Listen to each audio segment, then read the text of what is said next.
welcome to Inside the Recording Studio. I am Jody Whitesides, and with me is Mr. Chris Hellstrom. How are you doing today, Chris? I'm doing fantastically well, Jody. How are you doing? Well, that's a very big introduction for you because usually you're not fantastically well. Well, I've had my coffee this morning, so I'm ready to go. So you're raring. You're like antsy to go. Yeah, Wow. And you know, I get to hang out with you, albeit virtually here for a bit. So, well, that's always a lovely thing, isn't it? I think so. I think so too. Yes, yeah, absolutely. You know, I want to kick this off a little bit real quick with the fact that last week we had announced that the website had gotten an update, and things were about. I think I said somewhere around 96%, 98%, somewhere in that range of being completely done. And now the website can be ding, ding, ding, ding, ding, 100% ring the bell done. And I have to go and give a shout out to a Mr. Benjamin Layton, who answered a desperation call, in a sense, on my end of a Facebook post that I posted. And he wanted to take a look at some of the code that we had. And while we initially were looking at it immediately after he answered the call, he was very close on what needed to be done, but it wasn't 100%. And then he told me, give me tomorrow and I will look through it and we'll solve it. And of course he forgets to tell me. And then following evening, he goes, oh, by the way, I fixed it. Nice.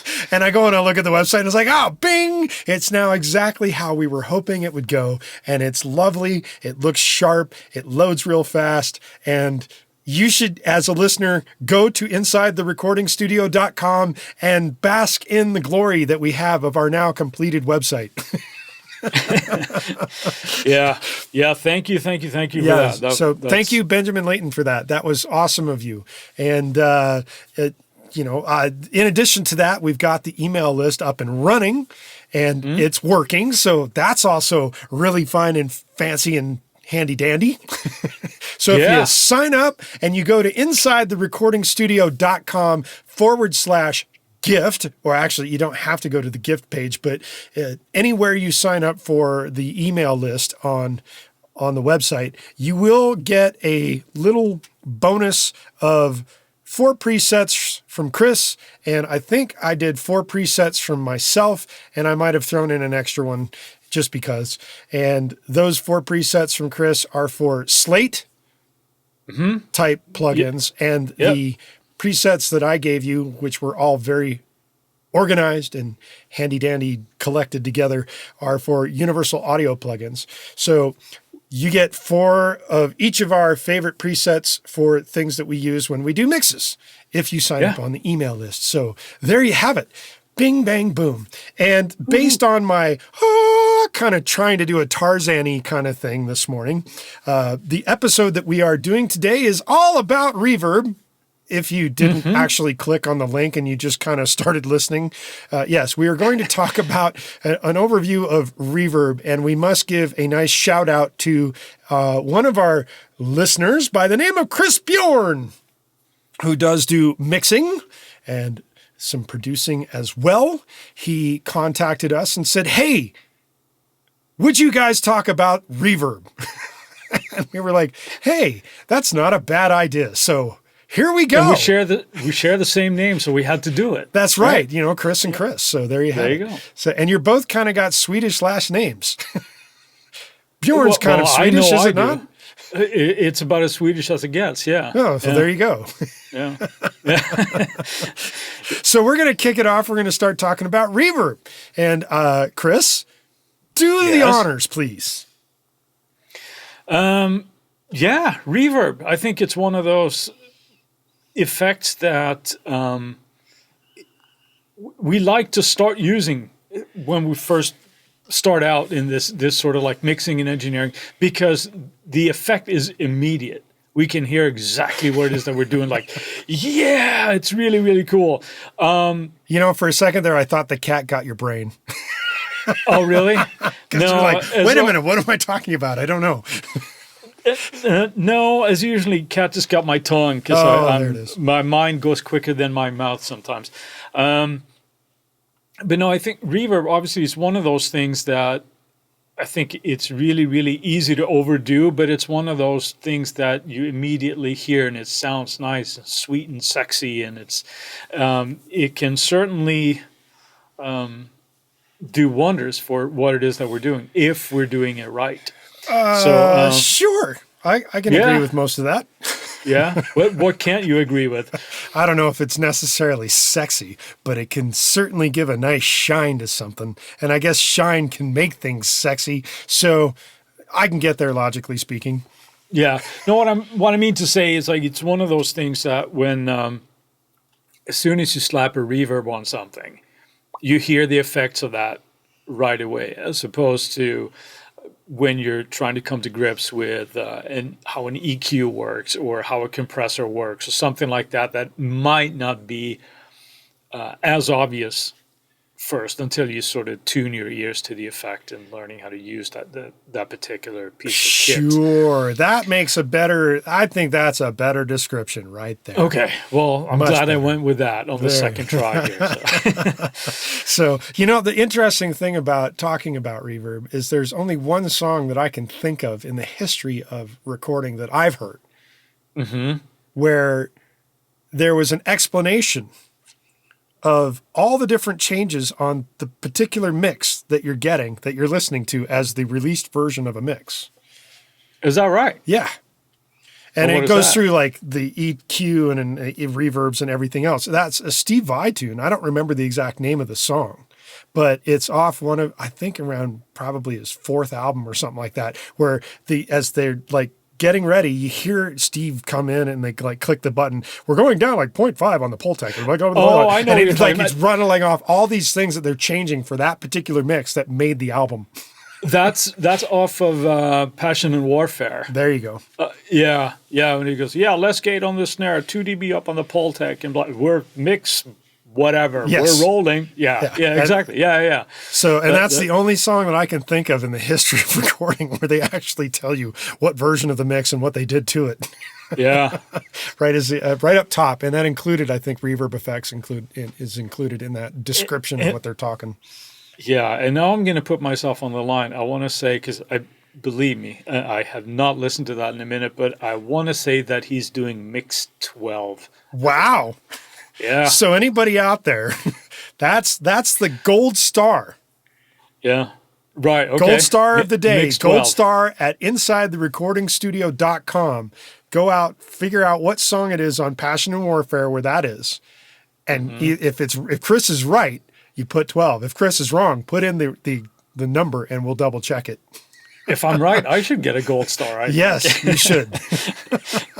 Yeah. So take us into like some various types of reverbs that they have out there, because one of them was actually just kind of mentioned in the Steve Vai thing.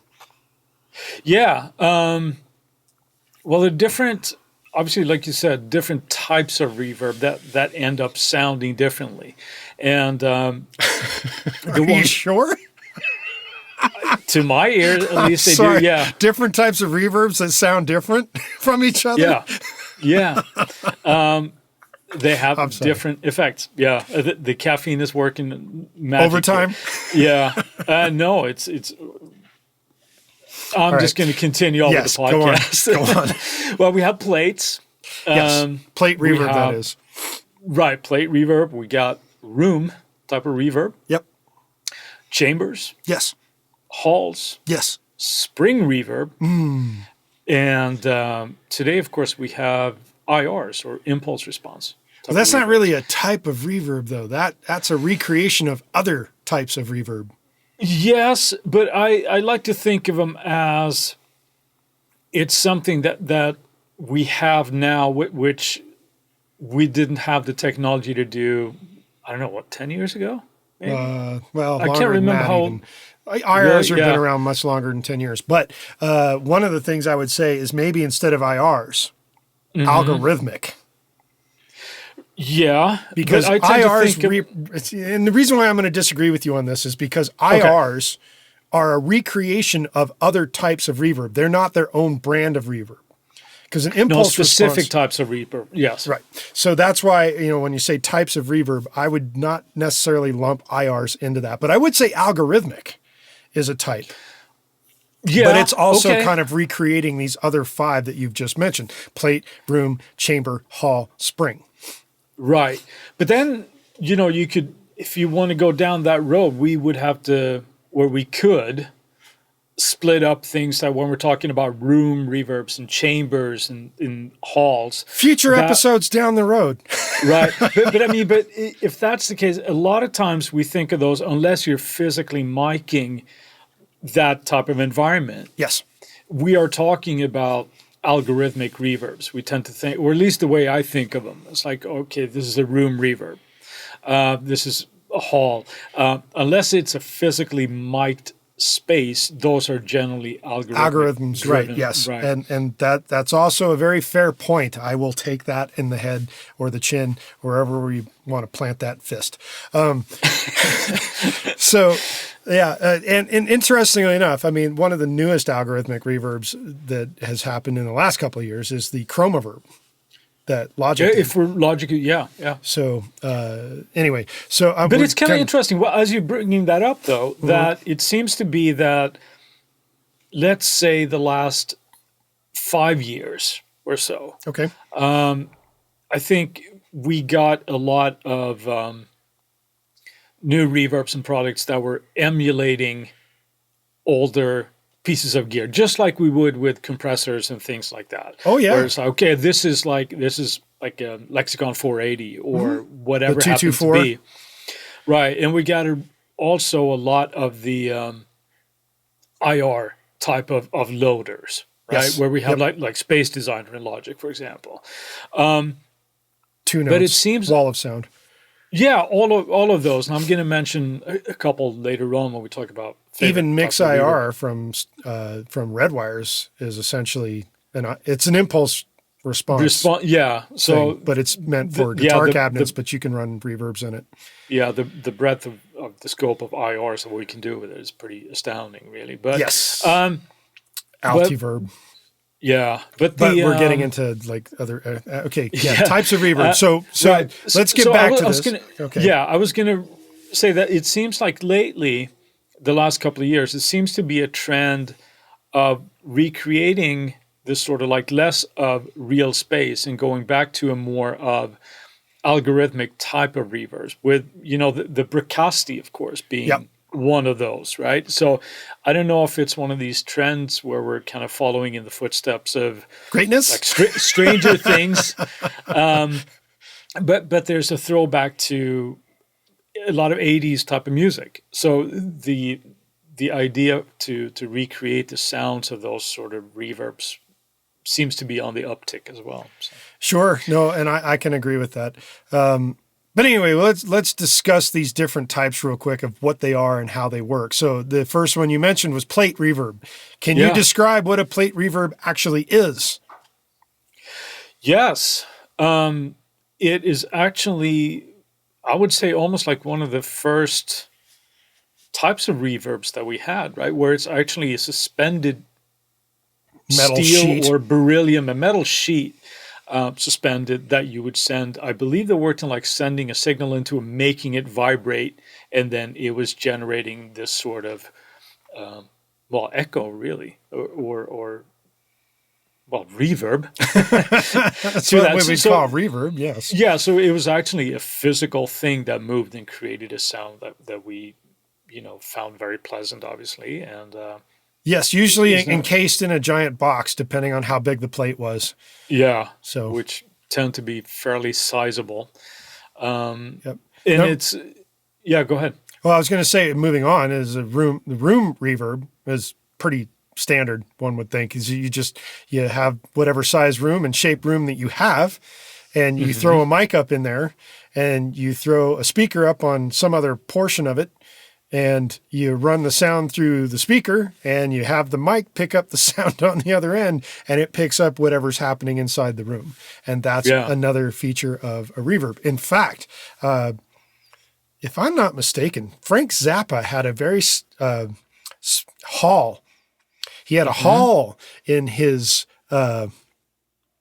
recording area or house, whatever. And he... put a speaker on one end and had a mic on the other end, and that was his like infamous reverb for most of his recordings. I could be wrong on that, and somebody will obviously fact check me and tell me you could be wrong. You are wrong, and you don't ever say it again. I feel like that scene from High Fidelity. Right, but even if it turns out to be not true, it sounds like something that Frank Zappa would do, though, doesn't of course, it? So, but I think, that's where. And it's not just Frank Zappa that's in it. Like when you're talking, when you get into the impulse response things, we're kind of discombobulating the thing here. Altiverb would go into stairwells and do the same thing. They would shoot a speaker down a stairwell inside, like one of those giant stairwells in buildings that you go round and round in circles. So you go up and down stairs. And they would have a speaker on one end and the mic on the other end. And there's your stairwell reverb, so to speak. Yeah. But if we get into that, and that's almost kind of like in a way, a chamber reverb, because you're thinking about a specific chamber instead of a room. And a chamber can be sort of like a room, but not exactly. And it might be shaped funny. And that's how you would get a chamber reverb. Is the same way I was just describing with the Frank Zappa method. You stick a speaker on one end and you use mic or two on the other end, and you pick up whatever the room or chamber is doing in between to the sound that comes out of the speaker. Yeah. Then the next one, we got the hall, which is like any gigantic room is essentially a hall. I mean, the room, chamber, and hall are different sizes of the same idea. Thing. Yeah, same idea. Yeah. So, and then we get into another one, which is actually a physical thing as well. And that's also a very early thing because I think, if I'm not mistaken, this originated on guitar amps. I believe so, yes. Because guitar players wanted to add a little reverby kind of thing. They'd just create a little chamber of springs on the amp encased in a little metal shell. Yeah. And it would run the signal. Yeah, which we all heard if we bumped like an old amp and it goes, that's the spring. That's the spring reverb going off inside the amp when you dropped it a little hard or kicked it or what have you. So that would be a general description for each of the types of reverbs right there. Mm-hmm. So and then of course IRs, as you alluded to, they're basically encompassing all of that. Yes. Yeah. With actual like mathematical models. Where you shoot a sound from one side and you pick it up with the math on the other, and then you remove the whatever noise you use to create the reverberation in the first place. Mm-hmm. So. Yeah, and it's funny when you mention, the stairwells and things that Altiverb used to do. They frequently would do this in older studios. I was watching a documentary about Hansa Studios in Berlin, in Germany. Mm-hmm. And they also had part of the building, there was a big stairwell that they frequently used, and, it would echo on forever type of thing, So I think that's also the same thing for, if we think of like the Bonham sort of drum sound, like where the levee breaks. They had apparently set him somewhere in the house that they were recording in that had multiple floors that were open to the top somehow. And they set the mics way off in the distance. And that's how he gets that gigantic drum sound for when the levee breaks, is because the mics were just on way off in the distance. Right. So, yeah. Yeah. So there's all kinds of ways to get yourself big, small, gated. Well, I wouldn't necessarily call gated as a type of reverb, because gating is essentially taking any particular reverb, and once it hits a certain low point in the signal path, a gate just comes in and shuts it off. So, and probably the most infamous use of gated reverb would be, as you mentioned earlier, the 80s and the Phil Collins, I Can Feel It in the Air Tonight, which has had a resurgence as of late due to a couple of young guys who do a YouTube thing where they're watching and listening and getting their reactions of listening to classic type songs or other just music in general, I guess. And they're really quite funny and entertaining to watch these guys. So, and when that drum thing kicks in, you just watch them like their eyes explode and they're like, whoa. So yeah. Gated reverb, big thing, big time in the 80s and maybe making a little bit of a comeback now. Yeah, it's those gated toms. Yeah. So Yeah. every reverb comes with something, usually It a sure few does. different kinds of controls. What are they? Well, the big three, I would say, or at least two. We're going to go through four here. But the first thing is the decay time, which would be how long the reverb actually ringing out for. So if you want that giant Hall sound?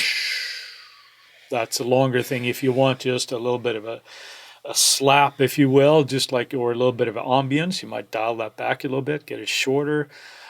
Just out of curiosity, talking about the decay time, because usually it's talked about in matters of maybe milliseconds to seconds. Yeah. So it's generally not something ridiculously long. But I just thought of this question as you were describing the concept of delay time, or decay time, sorry, not delay time. What's the longest reverb you've ever used in a mix? It would have to be something along the lines of like 10 to 20 seconds. 20 like seconds. Wow. Yeah. I think my longest is 11. Yeah. Yeah. Yes. No.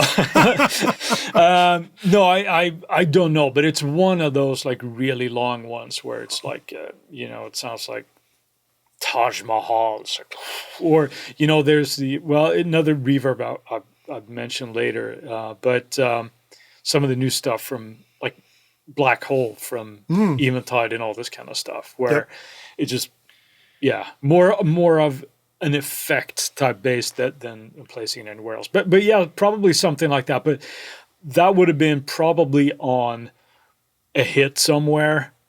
Like it wouldn't have been, here's the snare, Exactly. Because it's like a one-off type of thing. Because it's you do it as a one to like direct attention to that one thing. I understand. Yeah. All right. So that's decay time, is like the length of how long your reverb is continuing on after the sound has gone through it. Right. The next thing is pre-delay. Pre-delay, which is the time before the reverb signal kind of kicks in, right? So there might be, usually in milliseconds, kind of thing. We measure that. Sometimes we do that in sync with the music as well, which is something that I know you've been known to do. Yes, and we've actually mentioned a couple of reverbs in previous episodes that allow for being able to set based on the host tempo sync. Yeah, as opposed to doing the math yourself, but just like quickly just kind of syncing it. You can obviously just do the, take the BPM and divide it by 60 and you get, Well, yes, there's a very handy dandy website that's called the BPM calculator. You could do that and as you well. You hit that and it gives you a whole list of tempos and what their values are in milliseconds for like quarter note, half note, eighth note, 16th note, etc., all in a grid. So it makes it very easy. You don't have to go super hard with the brain anymore with that BPM calculator. Remember that episode when we talked about creating lazy engineers? Yes. But who wants to do math when they're doing a mix? Fair point. Fair point. All right. So that the pre-delay is the amount of time when your signal hits the reverb front end before the reverb actually kicks in to do its thing. That's what pre-delay is. So you get that effect of like being near the object. The higher the pre-delay that you set, the more intimate the object's going to sound before the reverb starts to whoosh in, so to speak. Mm-hmm. And that is something also that it doesn't necessarily have to be a super audible thing, but just using a little bit of pre-delay, let's say on a vocal, it can certainly increase clarity when we're doing that. So it doesn't completely smudge it right off the bat. You get a little bit of that clarity before the beautiful tail kicks in. Provided it's a beautiful tail you're using. Yes, that's an assumption. Because there are some reverbs that you can do or use to make things sound very nasty. Absolutely, if that's what you need. Right? Hey, whatever suits the production. Program dependent. Take a swig. Yes. Next thing we go into is diffusion. Diffusion. So maybe you can describe diffusion a little bit. Diffusion is the number of reflections that you're going to get within the room or area that you're using to create your reverb effect is diffusion. So some reverbs will describe that as the number of walls. Yeah. Which is, I think that's the most apt way of saying it. The other thing is that diffusion can relate to the amount of damping that you have in various frequency ranges in the spectrum. Because you can damp for your low end, you can damp for your high end and have something that could be very woolly if it's damped in the high end but not the low end. You could have something very bright and airy that is damped in the low end and not in the high end. And all of that relates to the diffusion of the room. Yeah, I think from the way I tend to think of that is a little bit more on the EQ end. But when it comes to diffusion, I guess it could be helpful to look at it as the higher the diffusion, the more sort of smeary. Yes. Yeah, the reverb would be. Which is instead the more of like, yeah, because it's bouncing off everywhere, right? And so instead of it being sort of like a clean, just almost like an echoey type of a thing, right? It becomes just a blend of bouncing around. So that's diffusion to me. And again, depending on what you want there, but it could give perhaps a little bit more of a natural sound, unless you're going for a super echoey kind of thing. You just kind of that's the way I tend to think of it. Sure, I could be wrong. Well, I guess shape comes into play when you're talking about how natural it's going to sound in that regard, because a cave can have a lot of diffusion but still have a very, very distinct echo. So that's not quite the same thing. But if you're talking about rooms are very like defined in terms of architecture, and you will know how many walls are in there. Right. Yeah. So the number of walls is generally how I would think of diffusion, and how they're angled. It creates the way they're going to bounce off of each other, which creates that amount of smear that you're talking about. Yeah. So the more diffusion there is, the less defined, the less focal the reverb is, and the more just washed. Yeah, I guess is maybe not. You almost kind of need to hear it to really kind of grab you really do need to have an example to understand it. But if you have two walls and they're bouncing off each other, it's more like you might have an echo depending on how far away they are from each other. But if you have generally 7 walls, then and they are all faced slightly different, like a septagon, I guess is what it would be if it's a 7-walled environment. They're going to bounce at each other in different ways, and the way the signals are going to cross paths are going to just get a lot more discombobulated rather than very uniform. And that discombobulation is what creates the extra diffusion, is what they call that. So. Yep.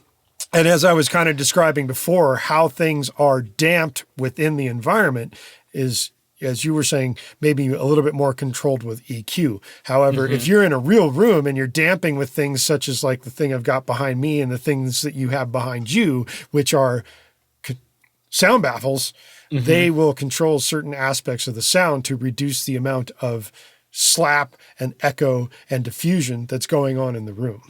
Yep. So, and that's kind of an EQ thing. It's a manual EQ from a hardware standpoint of like physical changing of the room. But in EQ terms, inside of a reverb, and you're using EQ, you can control the way the reverb's going to come back at you in your mix using EQ. And some will have a pre-EQ and a post-EQ, and some will not. Yeah. And if they don't be afraid to put an EQ on after your reverbs. Or before it. Or before it, yeah. Or before. That's right. Before or after. Or both. Yeah. Both. Sometimes both. So, yeah. It's a beautiful world. We can do just about anything, right? So, but we've got the technology. Yeah. But EQing reverbs is something that I don't want to say I recently started doing, but when I first started out doing this type of stuff, for whatever reason, it didn't enter my mind that you should EQ your reverbs. Shame on you.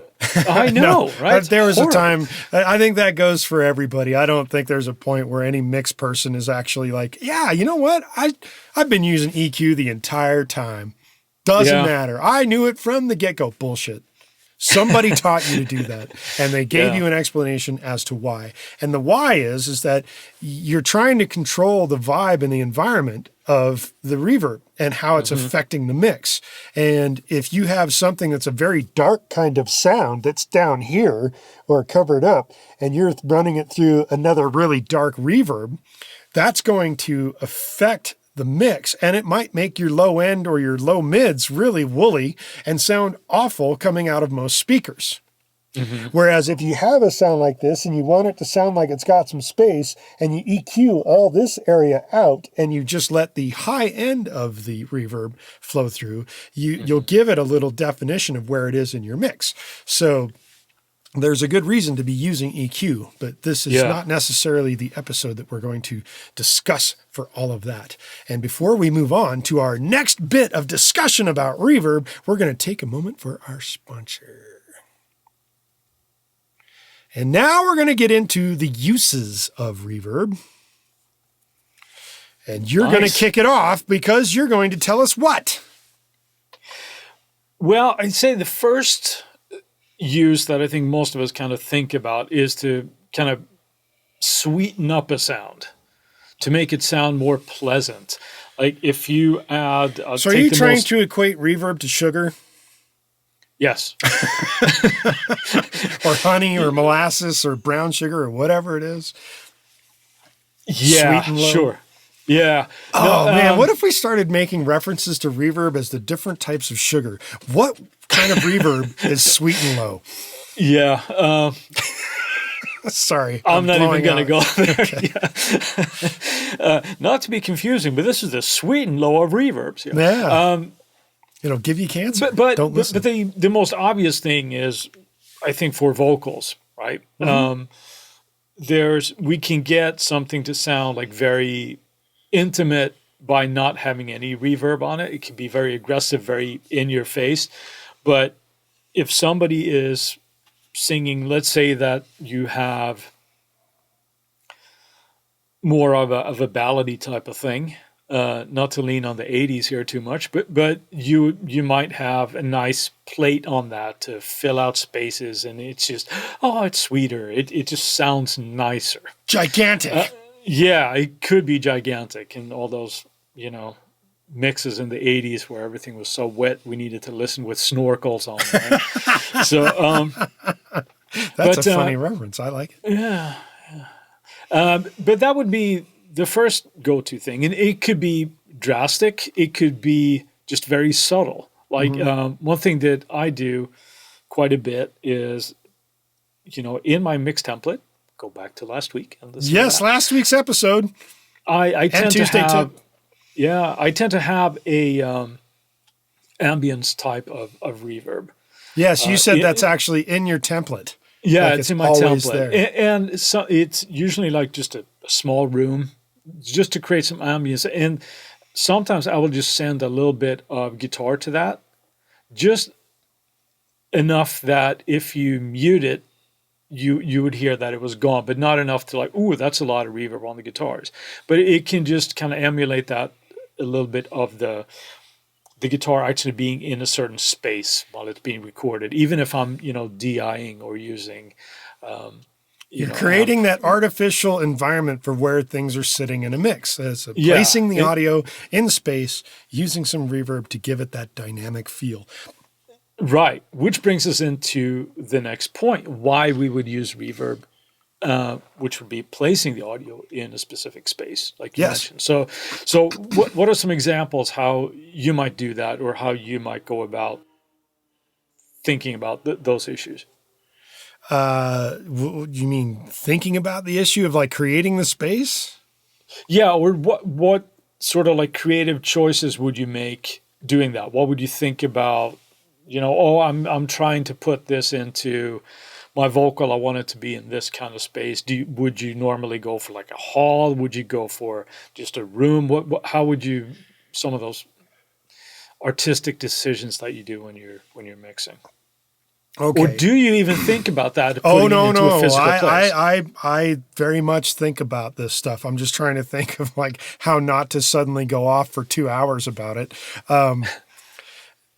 The idea of the type of reverb that I'm going to use, and I'm going to go back to an example of an artist that I was recording last year. And the song was called Divine Intervention. Okay. And it's one of those, it's where I used the longest reverb I've ever used with a single effect of 11 seconds on a reverb. And it was on a particular vocal. And it had to do with a very soaring high feel of a vocal that she had done. Mm-hmm. And I wanted that to just kind of carry out for as long as I could, because most people are going to think of divineness as this lovely area in heaven or whatever, what have you, that it needs to sound very rich and full, but without overtaking everything that is going on. Right. And so I used this very light reverb with an extremely long tail of 11 seconds to carry out that vocal as the next line came in. So it's an instance, as you're saying, you use it as an effect in one spot. Now, generally speaking, for those who have seen me work with certain pop productions on the vocals, they're going to see probably upwards of possibly 10, 12 different types of reverbs and delays, and we're not really talking about delays today, all going on for very specific points in a song. But I'm going off about what would be a pop production, because I'm creating multiple things to create the one space that it really is. I'm using multiple things to create that space. Sometimes it's multiple reverbs where I might take just the front end of one reverb and mix it with the middle of another reverb and the tail of a third reverb, all for one section of the song, for one particular portion of the vocal, whether, the lead vocal, generally speaking. So I'm really into creating a space by shoehorning multiple different things together to do it. Gotcha. But the effect in doing so creates such a stable environment for the vocal that gives it its own unique character, because you're using three different things and combining them into this one thing or more, because I'm mentioning also delays and other effects that I might throw in there to give each section of a song. And this is just for pop, mind you. I don't do this for everything, but for big pop productions, to give the vocal like its own thing so that it's not like anybody else's environment for their vocal. So that's an instance where I'm creating the space myself. And that's an extreme effect in that regard, as it might be mentioned. Even though it doesn't sound extreme, it's very extreme in that I'm not just using something off the shelf to create using one thing to create the environment. Now, there are other times when I'm doing something that does not require that kind of quote unquote precision to the sound, where I'm just using a stock reverb for whatever reason to give an approximation of that environment so that it has that spatial feel. So generally speaking, for a vocal though, as you mentioned earlier, you want that clarity. So the pre-delay is going to be and a lot of the time for me, that pre-delay is based on the tempo. No ifs, ands, or buts about it, so that it becomes a very rhythmic thing and it flows and you can keep that vibe flowing. What's the longest pre-delay that you would tend to use? Would you go as far as like a 16th note, or? Oh yeah. I've done that. Yeah? Yeah. 16th note. And that's pretty extreme, but I've done it. Yeah. So depending on tempo, of course, but depending on tempo and what the song is calling for. Now, in terms of like what you were talking about with guitars and other things, yes, I will use different types of reverbs to create the individual space for where that instrument is in a mix.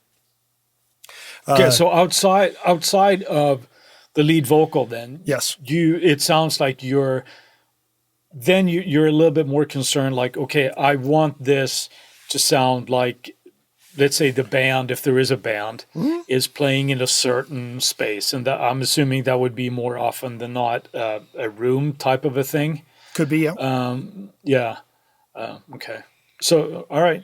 Yeah, I think that answered my question anyway. In this sense, that how you think about because there are different schools of thought on this, right? Sure. Where you think, okay, well, I want it to be a cohesive sound where, I want it to sound like these, up to 6 players or however many there are performing in the same place. Well, when you're doing that and you're discussing the concept of how the mix goes with the artist or the band or whoever you're doing the mix for, that becomes part of the discussion is like, do you guys want to sound like this cohesive unit in that you're all playing together in one thing and it wasn't recorded that way?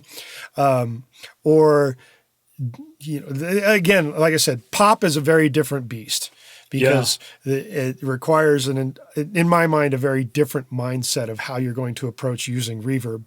And it becomes a lot more professor-like is not exactly the way I would go about it, but it becomes of like every individual element has its own thing that helps the pop song propel itself. And if they're all in the same environment, it may not necessarily be propelling because it becomes a oneness and it's not moving the song. And pop tends to have this desire to have a whole bunch of different flavors to it to make it sound like there's interesting things going on all the time, at least to me. Yeah. Yeah, no, I think that's true. I mean, we can go on. That would probably be 2 or 3 podcasts if we go on about the philosophy of all that kind of stuff as well, I think. But those are all valid points. But I think to sort of boil it down there, when you're talking about a pop production as opposed to just a straight up rock song. Or let's say that you have like a jazz quartet or something. Well, where that's very simplistic. As you're talking one room reverb right there and everybody's got to have their distance in the pre-delay. Right. Whereas pop perhaps is... for want of a better phrase, it might be less about sounding real and genuine. Yes, but it's more about sounding as pretty and as good as possible. Sure, or interesting might be a better word to use. But it's a different animal. So, but now we get into another point here. Just so we can kind of move on here, but. Another one is to use, like you mentioned, the 11-second type of reverb as an extreme effect. Sure. We're not concerned about making it sound, oh yeah, it sounds like he's got his amp turned up to 11 in this wooden room. This is a different beast, right? And how we use those are, quite different. Where we have that 11-second reverb, it's to fill sort of an emotional palette in the song, I think, right? Sure. If it's an effect, and so at least me, I think that's when we can get a little bit more heavy-handed with the reverb, perhaps, as opposed to having it sit just so to make it sound really, really pretty. But that's my view on extreme effects, anyway. So that's whether it's, let's say that you're doing more cinematic stuff and you got these big hits and things going on, it needs to have that big and long reverbs can be the order of the day there. Speaking of that, I remember doing a trailer for an adventure movie, and you have these giant taiko drums. Yeah. Boom, you hit it and the reverb just keeps going. It's pretty cool. Anyway, how much or how little reverb? How do you determine that? The way I tend to do it is relatively simple. But again, this is something that I kept hearing, and I was like, yeah, whatever. Reverb, it sounds awesome. But when you do it that way, just like it's very, very easy to overdo, and your mixes can, because of it. Well, they get lost. They get lost, and it can sound, I think, loaded word, and I really don't want to say it, but your mixes end up sounding amateurish if you have too much reverb in there. That's that's not a bad terminology for that. I could go with that. If you're using too much reverb, oftentimes it does make a mix sound amateur. I agree with that. Right. So one thing that I tend to do, and if it's just a, let's say that it's a lead vocal, right? I like to have that sweetening on there. I do. But then, once I kind of dial in the type of reverb that I want, I will tend to bring it down so that it's noticeable, but it's even more noticeable if I just mute it. It feels like something goes away. Yeah, the space, the vibe, just like whoops, but it's if gone. you get it, it's almost like you pull it down until as much as you can get away with, so to speak, while still feeling that emotional impact. But that, like we always say, that it's always content dependent. Yes. Right? It completely depends on what type of song it is, what type of performance it is. But generally, I like to err on too little? having too little as opposed to too much. Yeah. Yeah. That's that fine line between professional and amateur right there. Is that what you're saying? But what if it's too little? Because if it's too little, it might be too dry, and that it might also sound amateur. So you got a very small section in the middle where you get to that pro level, I guess. Right? Yeah. But those are also just kind of like, those are just taste decisions. They are taste taste when you decisions. do that. Right. So it's like, how spicy do you like your pasta? That's up for maybe up for discussion. I might think about that in regards to sushi or Mexican food. I never really think about how spicy my pasta is. Well, I do like my arrabbiata sauce, which will be another podcast coming up after this one. But then what I like, some people might say that, well, that's not spicy enough, or they go, oh, that's way too much. Yeah. So the same thing goes for reverb here, right? I think. But the song will generally call out for whatever. Please tell me how much reverb to use by telling me what to do. Yeah, so, I would say, if you're wondering, though, on that, just to wrap that part up, is like, bring it down so that you can hear it, and then just kind of inch it up. And when you start hearing it, chances are you might be in the ballpark, unless it's one of those effect type of reverbs that we're talking about. Right. So in that regard, what are your favorite reverb plugins? What's your go-to? I like Liquid Sonic stuff. The ones that sounds very sexy right there. Doesn't it though? It sounds like reverb. Yeah. Just by the name. I have two that I tend to go to that are, again, part of the Slate bundle. Mm-hmm. One is called the Verb Suite Classics, and that is based on IRs, where it emulates all the old hardware, like the Lexicons and the Sonys and the Bricastis and all this kind of stuff. I like that a lot. There's a lot of controls, like the things that we've talked about, like pre-delays, there's EQ on them, there's even chorusing on there to kind of smear it a little bit. You can control the width. There's a lot of stuff that I really, really like that. That's sort of like my workhorse reverb, I think. They also have a plugin called Lustrous Plates, which sounds like it would be plates, right? And it is. Same thing there, with a couple of different types of plates, EQs involved in that. So those are my main go-to ones. But I do like Logic Space Designer. Mm-hmm. As a matter of fact, when I got these ones, I thought, well, I already have Space Designer. I'm probably not going to use this. But turns out I was wrong again.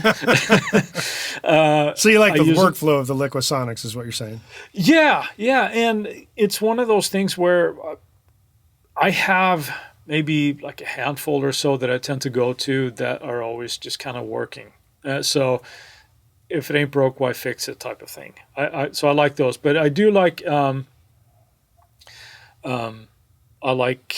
like I said, Space Designer, and the ones that are for more effect type of plugins. I mentioned before as one of those Friday finds, I picked the Round plugin by Native Instruments. I think that one's cool.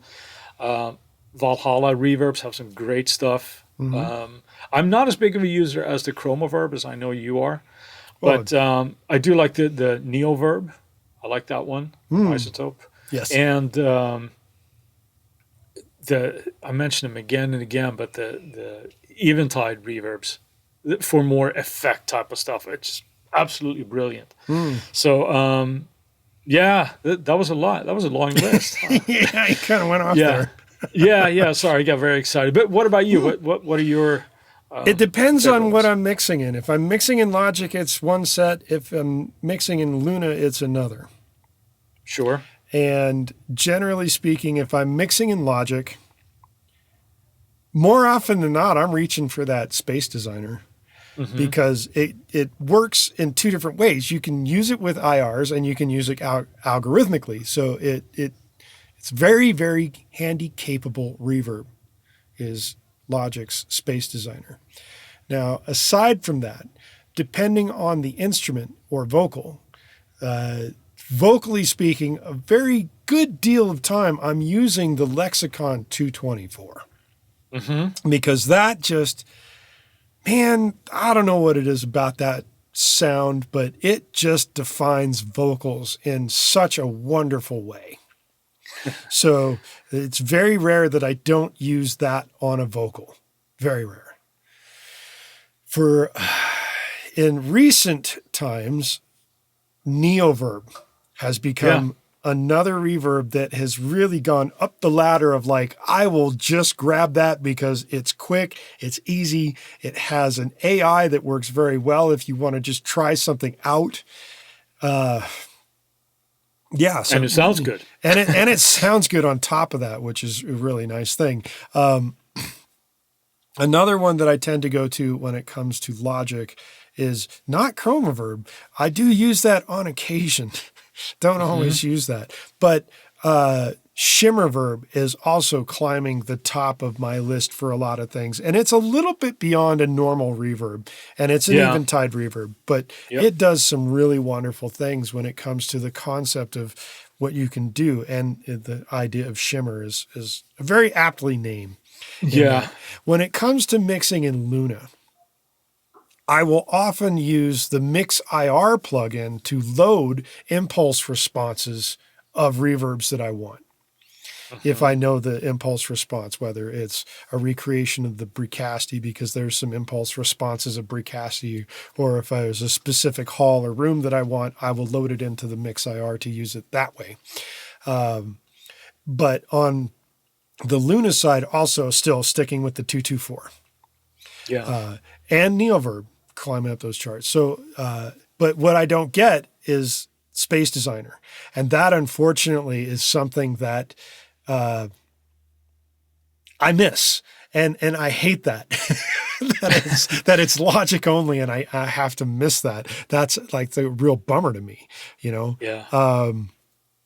So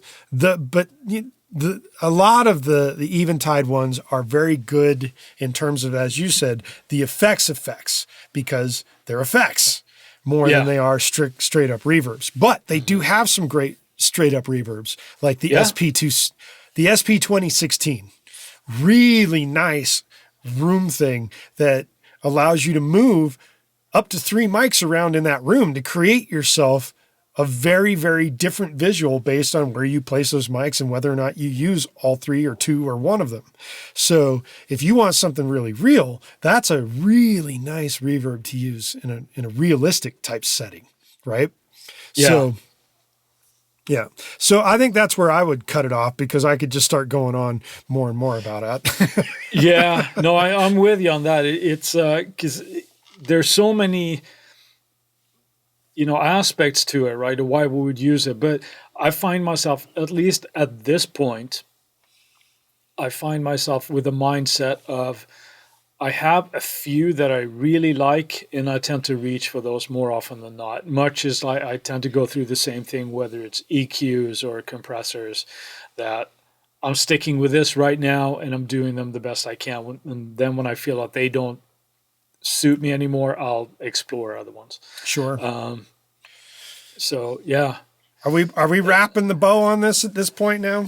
I think we should wrap the bow on this. We should move on. It's Friday Finds time now. So Chris, we would like you to kick off our Friday Finds. Tell us what you found this week. I started working with it this week. I believe it was last week and it actually came out. But it's the LA2A emulation in Slate. Yeah, we actually Slate have came out with the an FT2A. Yeah. And it sounds awesome. It's really, really good. It's I'll show you sometime. It's just so. Really are you now singing the praises of the LA2A again? Like now, because that's a go-to for me. for a lot of things. Yeah, you know what? I've in the past I have used them, but I think that with this one, I'm probably going to start exploring different avenues of using them more. Let's put it that way. Right. So, I'm happy I have one. Again, I didn't think I was going to be like, oh yeah, really missed that. But again, same thing with the reverbs, right? But yeah, the FG2A from Slate is awesome. It has to be my pick. Woo-hoo! What about you? I'm going with something very similar to either last week or the week before. This week, I'm going to mention Session Wire. And Session Wire, especially in the era of things in your neck of the woods, like you're getting a new lockdown, thanks to the pandemic, and where other people are still adhering to good health practices, to work with people from a distance from one studio to another. Session Wire provides something that is kind of like the combination of a couple of other things, in that you have video feed and the ability to do talk back from one another through that video feed. In addition to that, they have a plugin that goes into your DAW, and that plugin allows you to get audio like audio movers. Nice. So, the Session Wire thing is a really cool way to have distance sessions and to stream in that audio. I do believe that it's going to take over the market in that regard, because it works. It's yeah. It's very cool what you can do with it. It's pretty darn wild. Yeah, So- no, what you were telling me just before we start taping, it sounds really, really cool and really, really intriguing. So, yeah, Session Wire. Yeah, Session Wire. So there it is. And while we still have your attention, we are going to, again, implore you to go to the website and leave us a review at this point at insidetherecordingstudio.com/review. Or you can just go to insidetherecordingstudio.com and sign up for the email list. In addition to that, you could also go to insidetherecordingstudio/gift. I'm throwing out all these damn URLs. It's going to get confusing. Either way, if you sign up on the email list, you get a nice little gift from Chris and I. And then you'll start getting some emails, and we'll tell you some stuff about our history and other things that you may or may not want to know. And if you remember earlier at the top of the episode, we were talking about a number based on a song by Steve Vai put out on his Passion and Warfare album. The Gold Star at email us at goldstar@insidetherecordingstudio.com with the word, or the number, I should say, that Chris mentioned at the top of the episode. I don't want to say it now, because then you have to go back and rewind and figure out what it is. Or tell us which mix it was that they released on the Passion and Warfare album. And as you can tell at the beginning of this episode, we mentioned somebody who came to us and said, hey, talk about this particular thing. And that was Chris Bjornn. And he suggested a topic to us, and look, lo and behold, here it is, our first episode that was suggested as a topic. Anyway, email us, contact us, let us know. Maybe even tell us whether or not you think we're doing a good or bad job. We'll be okay. We can handle it. Anyway, with that, I'm going to say, see you on Tuesday for the Tuesday tip. Oh, we didn't mention what the Tuesday tip was going to be this week, but it must be something about setting reverb stuff. That's what I would think. The Tuesday tip will be reverb stuff this coming Tuesday. Sounds like a plan. Yep. Yeah. Sounds appropriate enough. So until then, we will see you next week. Have a good one. You too, Jody. Take care.